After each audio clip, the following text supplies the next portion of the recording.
Okay, good morning, everyone. It's 10 a.m., so we're going to go ahead and get started. I'm Rebecca Kluber-Dan-Sonsinger, the Educational Services Librarian for the Central New York Library Resources Council. My pronouns are she, her. Welcome to the first webinar of our CLRC Services webinar series. Today we'll cover funding sources available through CLRC. Before we get started, I'd like to take care of some housekeeping. You may have noticed you were muted upon entering this meeting. We would prefer you to stay muted throughout the presentation portion of this webinar, so please use the chat to introduce yourself and offer any comments or questions as they arise. Automated captions are available for this webinar. To toggle the subtitles, click the More button at the bottom of your screen and then select Caption in the menu that appears. All attendees are expected to follow CLRC's Code of Conduct, which will be added to the chat shortly. To summarize, please treat all CLRC staff, event attendees, and speakers with respect. Those who are not adhering to the Code of Conduct will be removed from the webinar. This webinar is being recorded and a link to the recording will be shared in the next few days. As I mentioned, this is the second in our three-part CLRC Services webinar series. Please join us for part 3 on July 24th to hear about continuing education, cultural heritage and digitization services, health at CLRC, and resource sharing. I'll be sharing a link to the recording of part 1 in the chat. Registering for this webinar means that you are automatically registered for the next two, but I will resend Zoom links as the date approaches. A link will be added to the chat so you can read more details about the upcoming webinar and share it with others. Okay, let me add those links. Great. So today's webinar will cover, as I mentioned, funding sources available through CLRC. So we're going to cover access and digitization grants, professional development awards, or catalyst grants, special grants, and event sponsorships. Now, without further ado, I'd like to pass things over to CLRC's Digital Projects and Preservation Librarian, Ashley Beavers.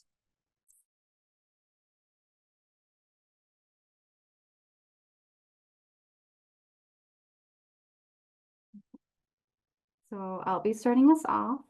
So the goal of our access and digitization grants is to create access for our members' historical and cultural heritage materials, which can be yearbooks, postcards, photographs, registers like cemeteries and hotels, born digital items, finding aids that are on Empire Archival Discovery Cooperative or Empire ADC, and newspapers, both paper-bound and microfilm, and many more.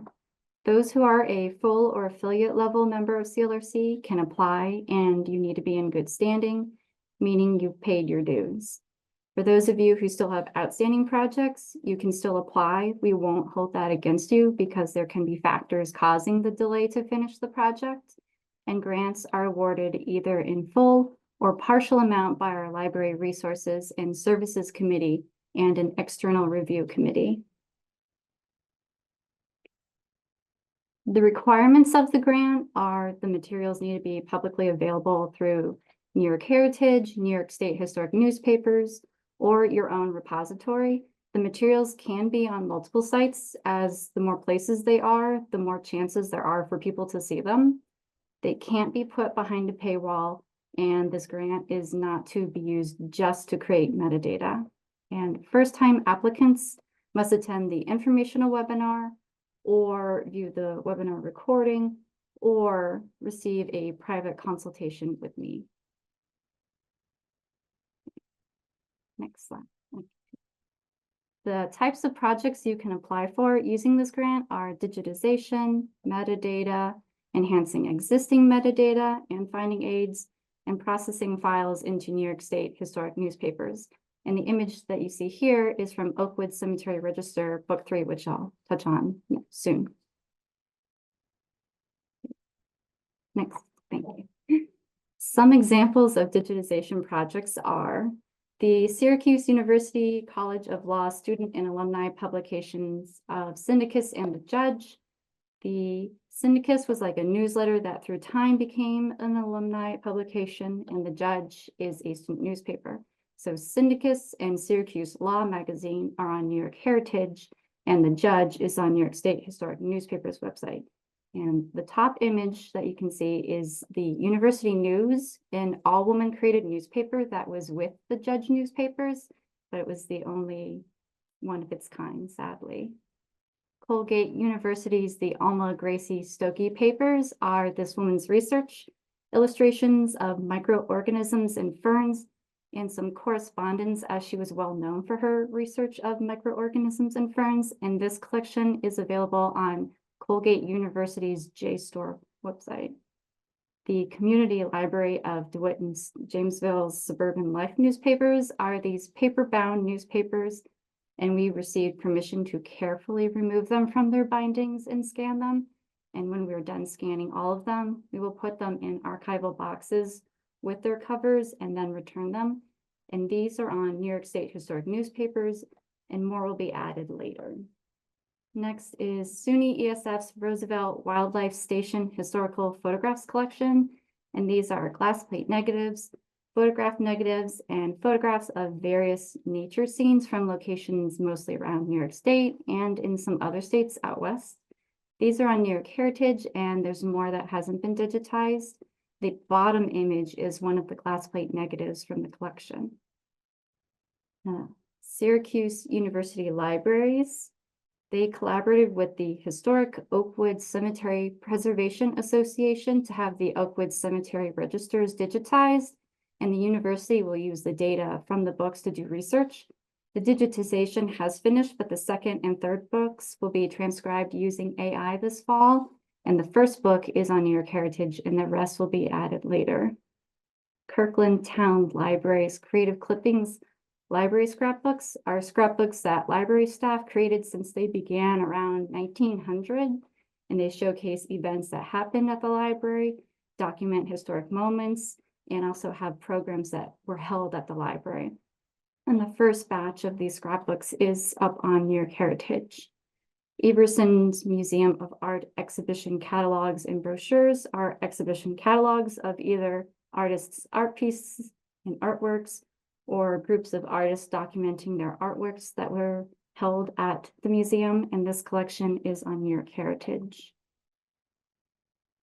An example of a metadata project is La Casita Cultural Center's Born Digital Collections, which are mainly videos of events held by La Casita, in-person programs or virtual programs, and interviews conducted by a member of La Casita, of people in the community, and a lot more. I'm still working on their collections, but at least one of them has been uploaded and can be viewed on New York Heritage. I don't have an example of enhancing existing metadata and finding aids yet, but hopefully someday.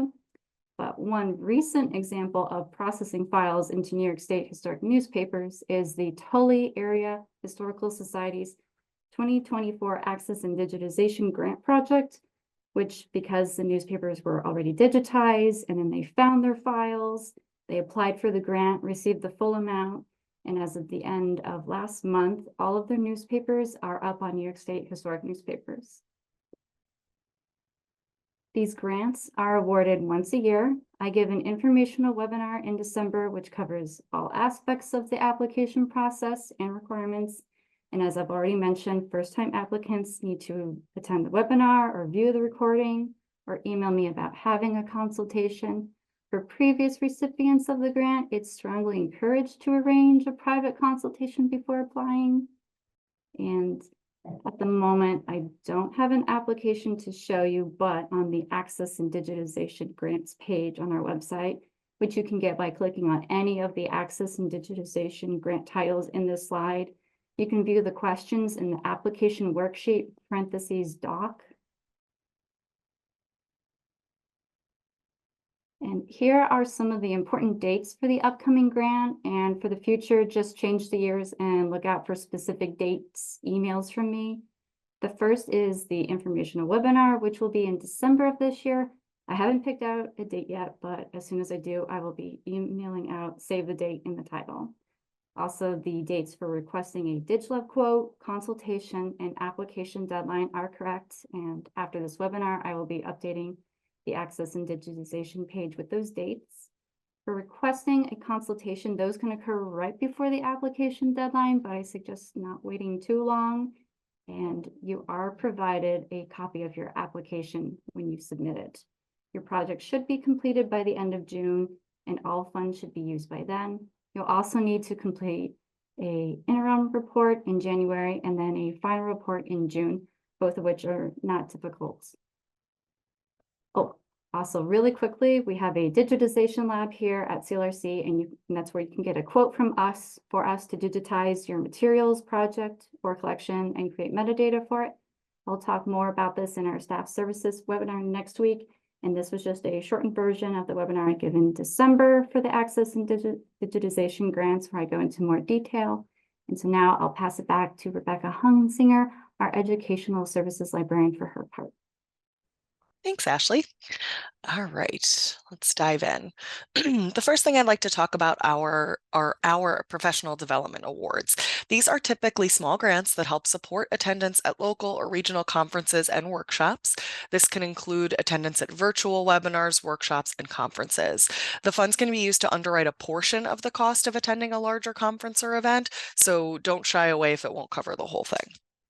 These are available to all of our members, including iSchool students. I wanted to put emphasis on that. And candidates must not have received an award from CLRC within the past year. Applications are accepted on a rolling basis, but we ask that you apply at least 3 weeks prior to the event. These applications are reviewed by CLRC staff before they are awarded. The awards are capped at $500 if you are attending an event and $700 if you are presenting at an event. This is also a reimbursement grant, which means that you will receive the funds after the event takes place and after you submit a final report along with receipts to us. So you'll have to front your money and then I will write you a check afterwards after you submit the final report. If you want to take a look at some of the final reports, I have them up here just so we can take a look at some of the things that Here's the page for the Professional Development Awards with more rules and requirements, which I suggest you review if you are interested in applying. And then if you wanted to see what sort of events our members are attending, we've given out awards to attend the School Librarians Conference, the NYLA section of School Librarians Conference. We gave 2 grants for presenters at the LOEX conference. Another example of an online course, if you're interested in that, we did provide an award for someone who took a Society of American Archivists online course. So it's not limited to conferences such as LOEX or ALA or NYLA. You can also take courses with this money. So just pointing out some things that you could be doing with that. All right, let's jump back into the presentation if my computer wants to let me. Okay. Now on to Catalyst grants. These are, sorry, these Catalyst grants, I switched too fast. Forgive me as my computer does the opposite of what I want it to do.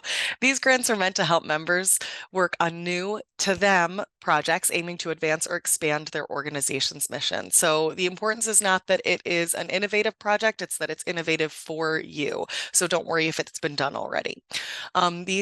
The idea is that this would fund ideas that could not be funded through traditional means, through traditional budgeting. It can cover programming, one-off events, plans to transform spaces, and priority is given to projects that have the potential to inspire the greater CLRC community. So that's other members, other people in the region.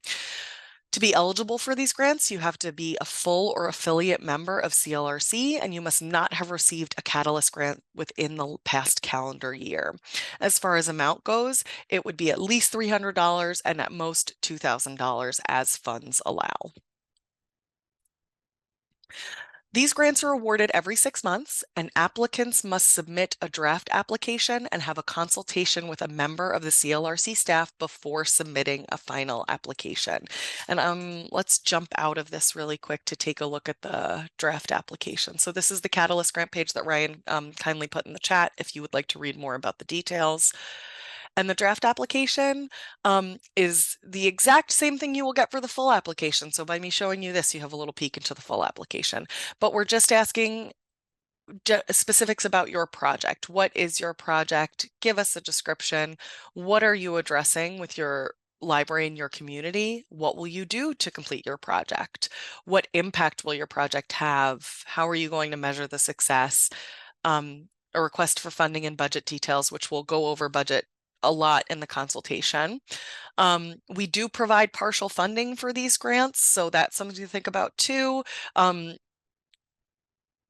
If there is something different, or if there's a way to cut down your project, that's fine. And then what we can give you, I know we say $2,000. Sometimes we'll offer 1,000 to cover half the project, or shorten it, or less supplies if that's it. So just think about that. And I mentioned requesting a consultation.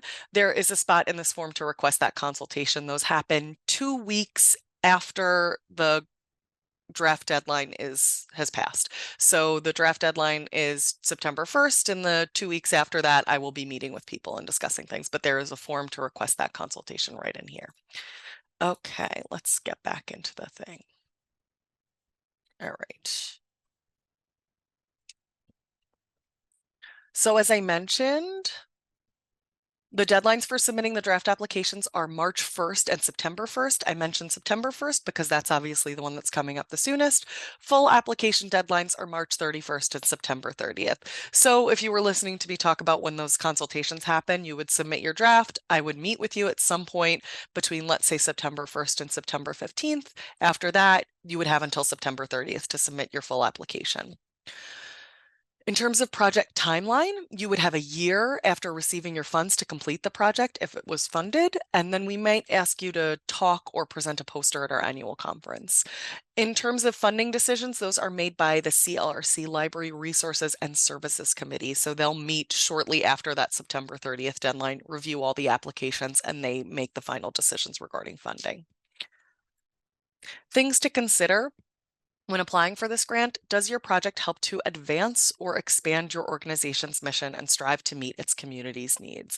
So, as I mentioned at the beginning of this, we're looking for new to you projects, not necessarily new projects for the region. So what we're keeping in mind is that we've got a lot of different library types across our region.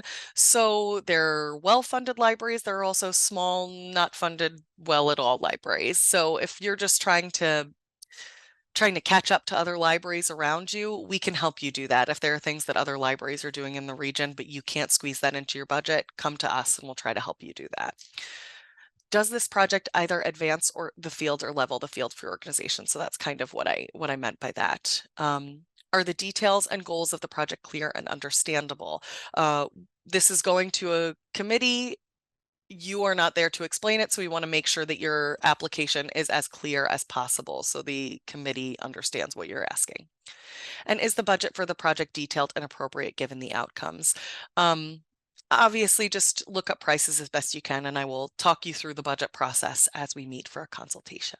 All right, I'm going to jump out one last time and we'll take a look at some final reports and some of the different kind of grants that are available, or some of the different projects that people have done. So this is a relatively new grant, so we only have 3 final reports. You can see 2 Earth Day projects, 2 Earth Day events, as well as a STEM camp in Brewerton. So I'll kind of pull that one out so you can see a different sort of project.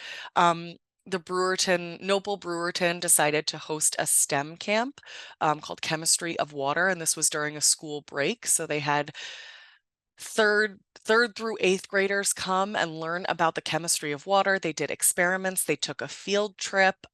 So this was all over, I believe, 2 days. And they had a bus. They gave them lunch, all of that. And they had a presenter come in and do experiments with them. They had microscopes and supplies that Noble Brewerton will actually be reusing in the future. So think about that too. Think about the sustainability of your project. That helps as well. And then I wanted to point to some of the project types. Those were just 3 projects that we've gotten the final report for, but we've funded more projects than that. So I wanted to point some of those out to give you an idea. One interesting one is Books for Pro Se. So that's building a do-it-yourself legal collection. The Onondaga Law Library received funds to create a circulating collection for non-lawyers who are looking to represent themselves in court. That's something that they don't offer currently. Let's scroll down a little bit. We're offering large print accessibility through Kindles at the Community Library of DeWitt and Jamesville. And these are Kindles that will be used for book clubs. To supplement reading materials, and a lot of it is about the large print. They might not have as many large print copies for a book club per se, so they'll use the Kindles instead. At the Onondaga Free Library, they did an eclipse program using Arduino eclipse monitors. So it's sort of like a little computer that was tracking the light of the eclipse. And you'll hear more about that at the annual conference. And Scott can speak about that more knowledgeably than I ever could. So I'll let him do that in October. But these are the types of projects that we're funding. This is not an inclusive, there are a lot more projects that we could be funding, but this is just a place to start. Okay, let's jump back in here. All right, so those were the Catalyst grants. That's really all we have to say about that. If you have any questions, you can always reach out to me. If you're not sure about your project, that's what the consultations are for. So I'm happy to help in any way I can with that. All right, now I'd like to talk about special grants. These are one-off grants that are not likely to be repeated. So I would just suggest you keep your eye on your emails for some of these opportunities. So just to point to some we've done in the past, we did a 2024 solar eclipse grant, which were mini grants to help fund supplies and programming and anything else members needed for events related to the solar eclipse. So we funded some snacks, we funded button makers, we funded t-shirts, I think, a lot of random things for random events that people were having. It was very exciting. The American Rescue Plan Act grants, those grants were provided from federal funding from the Institute of Museum and Library Services, funneled through the state library. So the money just came through us to go to you, our members. Our 2021 recovery grants were to recognize and support libraries recovering from losses felt in 2020. So that was just kind of giving everyone a little jump start as we started to move into a new world. Keep an eye on your emails, like I said, for all these sorts of opportunities. And if you know of some sort of special event or something coming up where funding could be helpful, please reach out to us. We're always open for suggestions. Okay. The last thing I want to talk about are event sponsorships. So event sponsorships are exactly what they sound like. We are happy to sponsor special events for our members. Examples of events we would sponsor would be small local conferences, author talks or events, or professional development organized by a member organization. So for that one, what I really mean is if there is a member that wants a particular speaker to come in, or let's say watch a webinar, we're happy to sponsor it as long as we can open it up to our membership. So anything that you need sponsorship for, just contact Ryan or I, and we're happy to talk through it with you and see whether we can make it work. So we can offer more. So if you need more information or want to request a sponsorship, just reach out to us. Obviously reach out to us for anything, but with the event sponsorships and special grants, any feedback or any ideas are welcome. Okay. I know this was on the shorter side, but that's really all I have to share about my grants. So if anyone has any questions or feedback or anything at all, feel free to add it to the chat. I'll wait a little bit and see how that goes, but those are our funding sources. And like I said, please reach out to anybody on CLRC staff if you have any questions, concerns, feedback, have other ways that we could be funding you or other grants that you think would be helpful. Thank you, Sarah. All right, I'll give it another minute.